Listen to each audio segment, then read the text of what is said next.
इतिहासाचा विचार केला की डोळ्यासमोर काय येतं? बहुतेक करून जुनी पुस्तकं, काहीतरी कागदपत्र, बरोबर ना?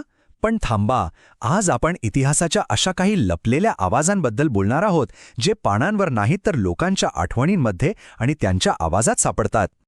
तर मग खरा प्रश्न हा आहे की इतिहास म्हणजे फक्त लिहिलेल्याच गोष्टी असतात का? चला, ह्याच प्रश्नाचा शोध घेऊया आणि बघूया की शब्दांच्या पलीकडे जाऊन इतिहास आपल्याशी कसा बोलतो.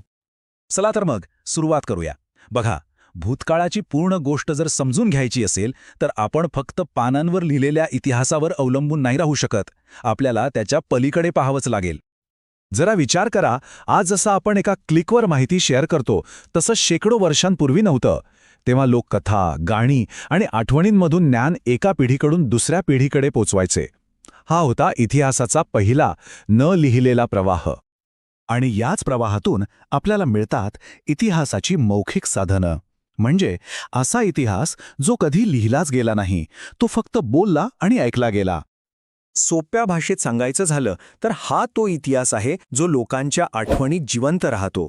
आणि यात फक्त कोरडी तथ्य नसतात, तर लोकांच्या भावना, त्यांचे अनुभव आणि त्यांचा त्या घटनेकडे बघण्याचा दृष्टिकोनही दडलेला असतो. आता मौखिक साधनं म्हणजे फक्त एकच गोष्ट नाहीये.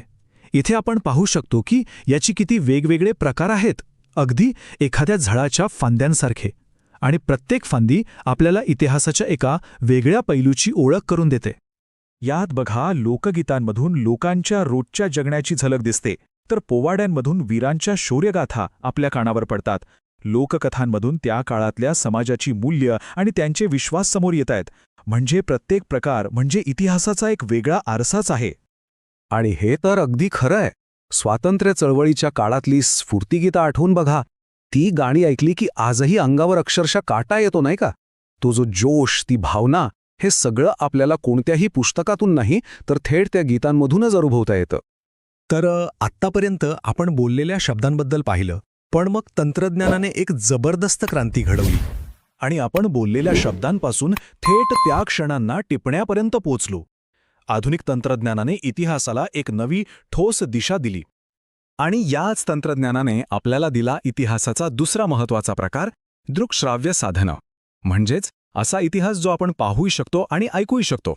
या साधनांमुळे काय झालं माहितीये? इतिहास फक्त वाचण्याची गोष्ट नाही राहिला, तो थेट आपल्या डोळ्यांसमोर आणि कानांवर येऊ लागला. यामुळे भूतकाळ एकदम जिवंत होऊन आपल्यासमोर उभा राहतो. छायाचित्र, ध्वनिमुद्रण म्हणजे त्या काळातल्या रेकॉर्ड्स आणि चित्रपट, या आधुनिक साधनांनी इतिहास नोंदवण्याची पद्धतच पूर्णपणे बदलून टाकली. आता जणू आपण भूतकाळात डोकावून पाहू शकतो. ही कल्पनाच किती रोमांचक आहे, नाही का? या रेकॉर्डिंग्समुळे आपल्याला त्या महान व्यक्तींचे आवाज, त्यांच्या बोलण्याची पद्धत प्रत्यक्ष अनुभवता येते. ही गोष्ट केवळ पुस्तकातून वाचून कधीच शक्य झाली नसती. पण इथे खूप मोठा प्रश्न उभा राहतो. लोकांच्या आठवणींवर जास्त विश्वास ठेवायचा की कॅमेऱ्याने टिपलेल्या क्षणांवर? म्हणजे या दोन प्रकारच्या साधनांमध्ये जास्त विश्वसनीय कोणतं? हा इतिहासकारांमधला एक महत्त्वाचा आणि कायम चर्चेचा विषय राहिला आहे. चला जरा यांची तुलना करून बघूया. एका बाजूला आहेत मौखिक साधनं, जी पूर्णपणे माणसाच्या आठवणींवर अवलंबून असतात. त्यात भावना मिसळलेल्या असतात आणि काळानुसार त्यात थोडाफार बदलही होऊ शकतो. तर दुसऱ्या बाजूला आहेत दृकश्राव्य साधनं, जी त्या क्षणाचा एक थेट पक्का पुरावा देतात. आणि म्हणूनच अनेकदा दृकश्राव्य साधनांना जास्त विश्वसनीय मानलं जातं. याचं कारण साधं आहे. फोटो किंवा रेकॉर्डिंगमध्ये बदल होण्याची शक्यता खूप कमी असते. तो त्या घटनेचा एक प्रकारे पक्का पुरावा असतो. तर मग या संपूर्ण चर्चेतून आपण कुठे येऊन पोहोचलो? आपण पाहिलं की इतिहास फक्त पानांवर नसतो, तो लोकांच्या आवाजातही असतो. आणि मग आपण हेही पाहिलं की तंत्रज्ञानाने तो आवाज आणि ती दृश्य कशी कायमची जपून ठेवली.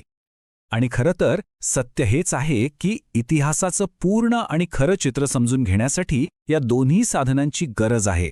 जसं एखादं कोडं सोडवण्यासाठी आपल्याला सगळे तुकडे जोडावे लागतात, अगदी तसंच भूतकाळ समजून घेण्यासाठी आपल्याला लोकांच्या आठवणी आणि तंत्रज्ञानाने टिपलेले क्षण या दोन्हींना एकत्र आणावं लागतं. आणि जाता जाता एक विचार नक्की करा. आज आपण जे काही बोलतोय, रेकॉर्ड करतोय किंवा पाहतोय, हे सगळं उद्याचा इतिहास बनत आहे. मग विचार करा, आपल्या आजूबाजूला आज